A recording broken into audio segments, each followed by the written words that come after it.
pour Neymar, il y a une logique, on va dire, économique qui peut se mettre en place. Mais enfin, là, finalement, moi, mon point de vue, c'est que Neymar, c'est plus logique que Dembélé. Enfin, Dembélé qui peut être vendu en fourchette haute à 140 millions d'euros après 1 an et demi de haut niveau mais au Barça, spéculatif, c'est absolument Gilbert. incroyable. C'est encore plus logique. Les prix ne veulent plus rien dire. C'est encore plus logique que Mbappé, par exemple.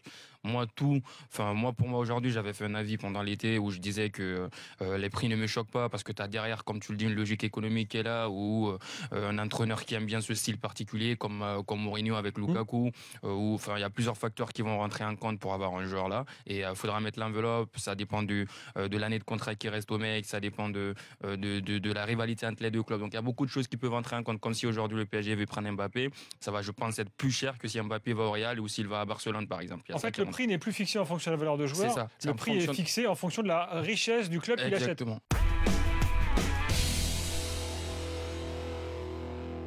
Je trouve qu'il fait tout bien.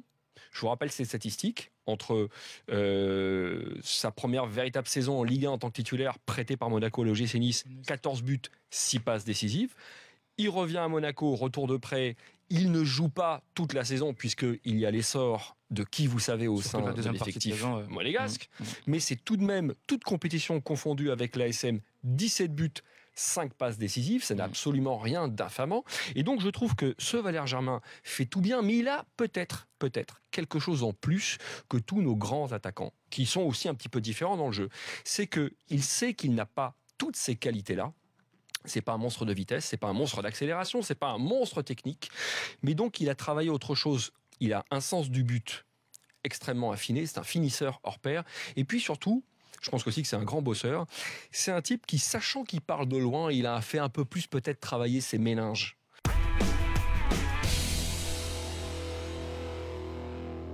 On est en train de voir là un mec très calme, très posé. Donc toi, c'est ta réponse aussi à ceux qui disent souvent il n'y a pas de style Zidane. Ouais, il a pris un peu le meilleur c'est son non-style au fait. De tous les autres. Voilà, c'est son style, c'est le non-style. C'est comme il a dit, j'ai rencontré beaucoup d'entraîneurs qui m'ont dit, notamment Bielsa, garde ta ligne, ne copie pas quelqu'un. Et j'ai l'impression qu'il a pris un peu de chacun, et ça fait le style de Zidane au fait.